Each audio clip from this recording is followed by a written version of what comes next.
हिमाचल प्रदेश की राजधानी शिमला में मस्जिद के अंदर हुए अवैध निर्माण को लेकर के तनाव और बढ़ने लगा है।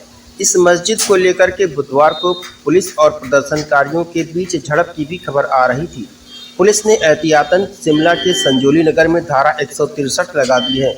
बताया जा रहा है कि इस बनी मस्जिद को, जिसको कुछ लोग कह रहे हैं कि अवैध है और कुछ लोग कह रहे हैं वैध है, उसको लेकर के हिंदू संगठन के प्रदर्शनकारी आक्रामक हो गए हैं। वहां लगी पुलिस बैरिकेडिंग को तोड़ने की कोशिश की गई है और हालात को बिगड़ता हुआ देख करके पुलिस ने प्रदर्शन कर रहे लोगों पर जबरदस्त लाठीचार्ज किया है। पुलिस ने हिंदू जागरण मंच के अध्यक्ष कमल गौतम को भी हिरासत में ले लिया है। हिमाचल प्रदेश की राजधानी शिमला में बनी अवैध मस्जिद को लेकर तनाव बढ़ने लगा है। बुधवार को पुलिस और प्रदर्शनकारियों के बीच झड़प की भी खबर आ रही थी। पुलिस ने एहतियातन शिमला के संजौली में धारा 163 लगा दी है। बताया जा रहा है कि इस अवैध बनी मस्जिद को लेकर हिंदू संगठन के लोग बहुत ही जबरदस्त तरीके से आक्रामक हो गए और पुलिस को बैरिकेडिंग जो लगा रखी थी उसको तोड़ने की कोशिश की। हालांकि इस मामले की गंभीरता को देखते हुए पुलिस ने मंगलवार देर रात इलाके में फ्लैग मार्च किया और शांति बनाए रखने की अपील की, लेकिन फिर भी मामला गर्माता चला जा रहा है। फिलहाल संजौली में हर जगह पुलिस तैनात है। मस्जिद के बाहर भी पुलिस बल तैनात है। आपको बता दें कि शिमला के संजौली उपनगर में मस्जिद में हुए अवैध निर्माण को लेकर के बीते दिनों नगर निगम के आयुक्त की कोर्ट में सुनवाई हुई थी। इस मामले में अब अगली सुनवाई कुछ दिन बाद होगी। बताया जा रहा है कि शिमला के संजौली इलाके में बगैर किसी अनुमति के मस्जिद में अवैध निर्माण कराने का आरोप है। स्थानीय लोगों का कहना है कि यहां अब बड़ी संख्या में लोग नमाज पढ़ने आते हैं। यह निर्माण पूरी तरह से अवैध है। ऐसे में इसमें बहुत बड़े स्तर पर निर्माण की अनुमति नहीं दी जानी चाहिए। यह मस्जिद 1947 से बनाई गई बताई जाती है, लेकिन 2010 में इस मस्जिद का पुनर्निर्माण किया गया था। इस दौरान यहाँ कई अवैध निर्माण किए गए।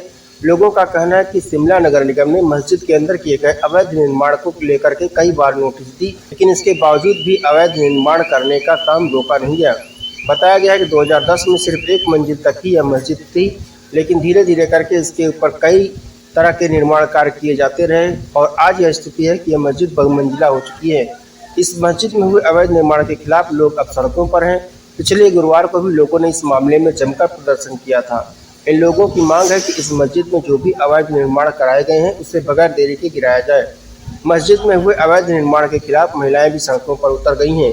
इस दौरान स्थानीय लोगों ने सुक्खू सरकार को 2 दिन का अल्टीमेटम भी दे दिया है।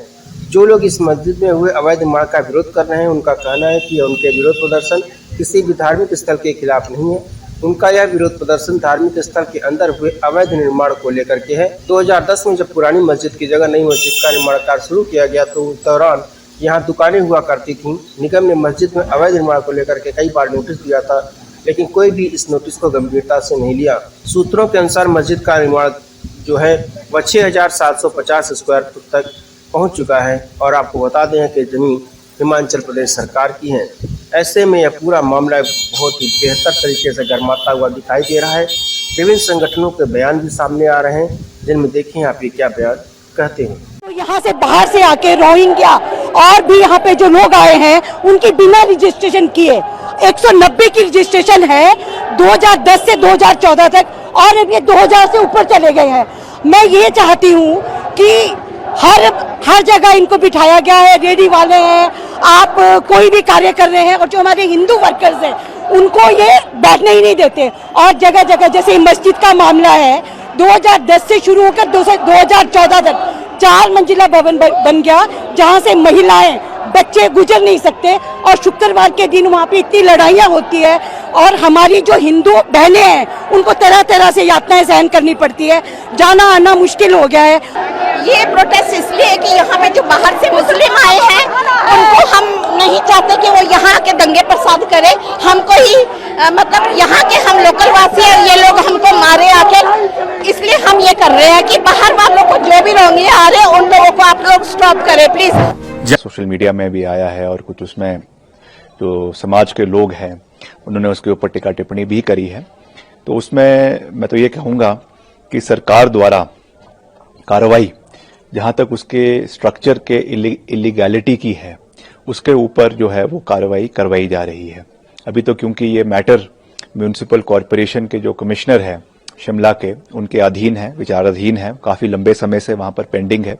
तो उसमें कितना स्क्वायर फुट अलाउड है, कितनी परमिशन उसमें ली गई है और कितनी नहीं ली गई है, वो तो वहीं पर ही उसका तय होगा अल्टीमेटली कि व्हाट इज द डिसीजन, और उसके बेसिस पर गवर्नमेंट एक्ट करेगी। अगर इलीगल है तो निश्चित तौर से उसके ऊपर कार्रवाई करवाई जाएगी, इसका मैं पूरा विश्वास दिलाना चाहता हूं। और जहां तक इमिग्रेंट्स की बात है, ये निश्चित तौर से एक चिंता का विषय है हिमाचल प्रदेश के लोगों के लिए कि बाहर से, खास करके उत्तर प्रदेश से कुछ समुदाय के लोग हिमाचल में आए हैं और यहाँ पे लॉ एंड ऑर्डर की थोड़ी सी प्रॉब्लम्स भी उसमें क्रिएट हुई है, मगर पुलिस उसमें अपनी कार्रवाई कर रही है। मुख्यमंत्री जी ने सख्त आदेश जो है वो डीजीपी को और सुपरिटेंडेंट ऑफ पुलिस को शिमला को दिए है कि any kind of untoward activity और कोई भी ऐसा कोई माहौल बिगड़े ना, उसके लिए पुलिस पूरे तरीके से सतर्क है। मगर हमें जो है इस चीज को भी ध्यान में रखना है कि किसी का भी कोई सेंटिमेंट्स हर्ट ना हो। हिमाचल प्रदेश देवभूमि है, देवभूमि का राज्य है जहां पे देवी देवताओं का वास है, और प्रदेश में हर क्षेत्र के और हर प्रदेश के और अलग अलग राज्यों के लोग भी हिमाचल में आते हैं। एक पर्यटक दृष्टिकोण से भी हिमाचल एक अलग पहचान पूरे देश और विश्व में है। तो उस दृष्टि से भी हमें यहाँ पे लॉ एंड ऑर्डर को मेंटेन रखना और सभी का मान सम्मान करना, सभी के सेंटिमेंट्स का मान सम्मान करना, सभी समुदायों का मान सम्मान करना, ये भी सरकार का दायित्व बनता है और उस दृष्टि से हम आगे बढ़ेंगे। मामला कम्युनल ना बने, किस तरह से इंश्योर किया जाएगा, क्योंकि हिंदू वहाँ कुछ हिंदू समुदाय के। देखिए, मैंने विधानसभा के अपने रिप्लाई में भी इस बात को कहा है कि भावनाएं अपनी जगह है और निश्चित तौर से मुझे गर्व है कि हम भी जो है वो हिंदू समाज से आते हैं। मैं तो खुद जो है वो अयोध्या में प्रभु राम का आशीर्वाद लेकर हम आए हैं, और हिमाचल प्रदेश में धर्मांतरण का कानून भी कांग्रेस पार्टी की सरकार ने ही लाया है, इसमें कोई दो राय नहीं है। मंदिरों के यहाँ पे रख रखाव के लिए, उनके पुनर्निर्माण के लिए करोड़ों रुपए कांग्रेस पार्टी की सरकार ने दिए हैं। मगर हमें प्रदेश में संतुलन बनाए रखना भी बहुत महत्वपूर्ण है, और सभी लोग, चाहे वो हिंदू है, चाहे वो ईसाई है, चाहे वो मुसलमान है, चाहे वो बौद्ध है, चाहे बेशक वो माइनॉरिटी में है, मगर उनको जो है समाज का एक वो भी महत्वपूर्ण अंग है, और उनको भी सरकार की ओर से वो सब सुविधाएं मिले जो हमको मिल रही है। उस तरीके से हमको सबको आगे मिलकर आगे बढ़ना है। राज्य में मुख्य विपक्षी दल बीजेपी ने इस मुद्दे पर जमकर विरोध किया है। सुनिए बीजेपी नेता बलबीर वर्मा क्या कह रहे हैं। कुछ दिन पहले संजौली में एक लॉ एंड ऑर्डर का इश्यू बहुत बड़ा हुआ था। उसी इश्यू पर मैंने माननीय सदन में नियम 62 के तहत लाया था, और आज इस सदन में काफी लंबी चर्चा उस पर हुई है। संजौली में एक छोटा सा लैंड स्पेस था जिसमें काफी टाइम पहले किसी ने कब्जा किया था, और कब्जा करते करते उसने कई मल्टी स्टोरी बिल्डिंग वहां पर बना दी। और जैसे इस माननीय सदन में आज पूरी जानकारी आई है कि माननीय मंत्री अनिरुद्ध सिंह जी ने कहा कि वो लैंड हिमाचल प्रदेश गवर्नमेंट की है। हैरानी की बात इस बात की है कि पीडब्ल्यूडी मिनिस्टर कह रहे हैं कि वो वक्फ बोर्ड की है, और पंचायती राज मिनिस्टर कह रहे हैं कि हिमाचल प्रदेश गवर्नमेंट की है। और इस माननीय सदन में मैंने ये मुद्दा उठाया था कि इसको क्लियर करें कि किसकी लैंड है। और मेन इश्यू ये हुआ कि वहां 99% लोग वो लोग हैं जो दूसरे धर्म के लोग हैं, और बीच इसमें ये मस्जिद का एक निर्माण किया गया है, और उसके नजदीक बहुत सारे स्कूल है, बहुत सारे मंदिर है। लक्ष्मी नारायण मंदिर कई सैकड़ों वर्ष पुराना मंदिर बिल्कुल उसके साथ है, और ढिंगू माता का मंदिर है, और सनातन धर्म की सभा है, और ऐसे ऐसे बहुत मंदिर वगैरह है, और बहुत सारी चीजें हैं। पर मैं समझता हूं कि जिस तरह से आज इस माननीय सदन में माननीय मंत्री महोदय ने आश्वासन दिया है कि जो इलीगल कंस्ट्रक्शन हुई है उसको तोड़ देंगे, और हम यही चाहते हैं कि law and order Himachal Pradesh में खराब ना हो, कोई ऐसी परिस्थिति ना बने जिससे हिमाचल प्रदेश की जनता की भावना को ठेस पहुंचे। और आज मैंने इस माननीय सदन में कहा है कि कि लॉ एंड ऑर्डर और पुलिस महकमा और एडमिनिस्ट्रेशन इस बात का भी ध्यान रखे कि बाहर से बहुत लोग आ रहे हैं, उनका पता वगैरह, उनका एड्रेस, और क्या वो कोई अपराधी प्रवृत्ति के तो नहीं है। बता दें कि हैदराबाद से सांसद असदुद्दीन ओवैसी ने भी इस पूरी घटना पर तंज कसते हुए कांग्रेस सरकार की नीयत पर सवाल उठाए थे, जिसका जवाब मुख्यमंत्री सुक्खू ने दिया है। देखिए, कोई भी सरकार का मंत्री ने ऐसा बयान नहीं दिया होगा। प्रदेश में सभी नागरिक एक समान है। प्रदेश में सभी का धर्मों का सम्मान है, और मैं ये कह सकता हूं कि जो भी कानून व्यवस्था को अपने हाथ में लेगा, हमारी सरकार कड़ाई से उसका पालन करेगी। कानून व्यवस्था को हाथ में लेने का किसी के पास कोई अधिकार नहीं है। क्या कारण रहे हैं कि क्यों ऐसी बात फैल रही है, इस पर हमने गहनता से विचार विमर्श किया। कल शहरी विकास मंत्री ने भी इस पर अपना बयान दिया है, और किसी भी प्रकार की कोई भी ऐसी वारदात को हिमाचल प्रदेश में नहीं होने दिया जाएगा, क्योंकि हिमाचल प्रदेश में आने वाला हर एक नागरिक जो है वो कानून से भी बंधा है, और हम सब, हमारे जो यहाँ के साथी है वो भी कानून से बंधे हैं।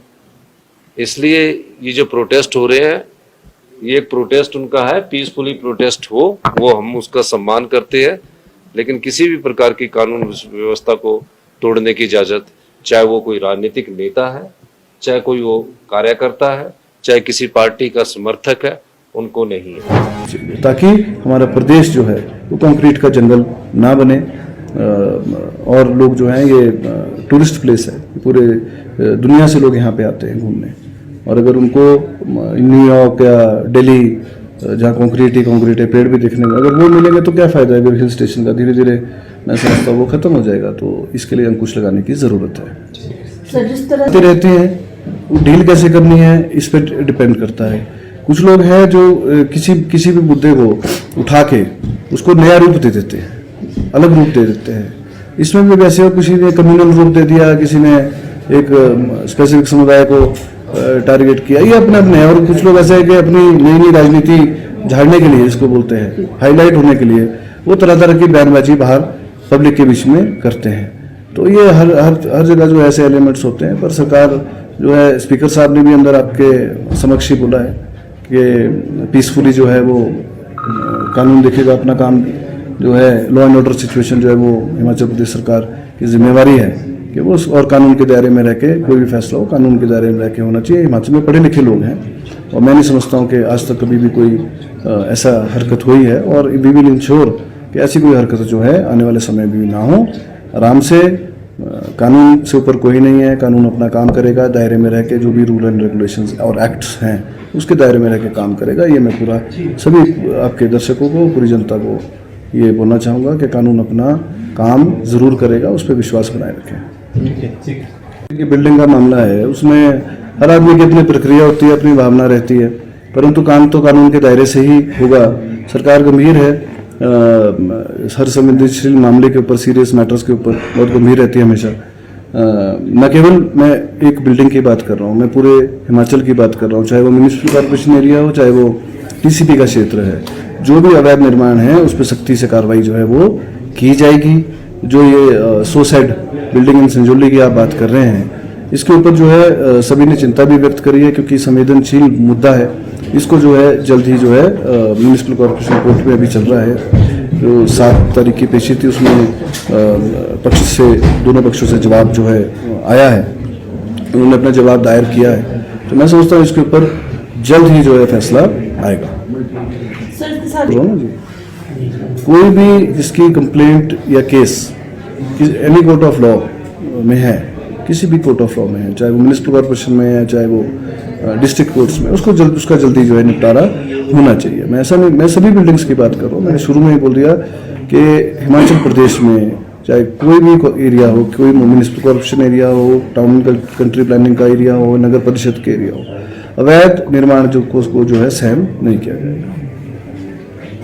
सर, सदन में भी ये मामला उठाया गया है, तो पॉइंट ऑफ ऑर्डर में ये मुद्दा आया है, और ये जहाँ से बात शुरू हुई है वो स्ट्रीट वेंडर्स, हॉकर्स से ही शुरू हुई है। जड़ तो मैं समझता हूँ वहीं से शुरुआत हुई है। और पिछले 3-4 दिन पहले मुझे काउंसलर्स और अन्य संगठन भी माननीय मुख्यमंत्री महोदय से मिले थे, संगठन मिले थे और उन्होंने स्ट्रीट वेंडर्स पॉलिसी की भी बात करी थी कि इनके ऊपर जो है अंकुश या इनको कानून के दायरे में लेके काम कराना चाहिए।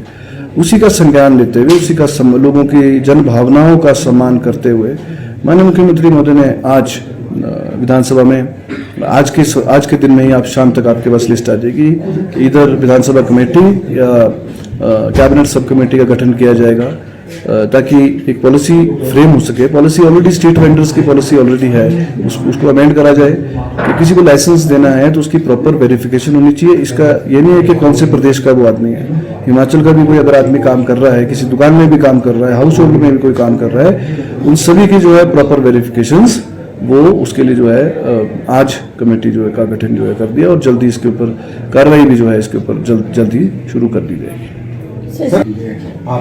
ये कानून सबके लिए एक है, चाहे वो प्रधानमंत्री हो, चाहे वो कोई मुख्यमंत्री हो, एमएलए हो, चाहे वो पोस्ट पे नहीं भी हो, नेता हो या आमजन हो, कानून से बढ़ के कोई भी नहीं है।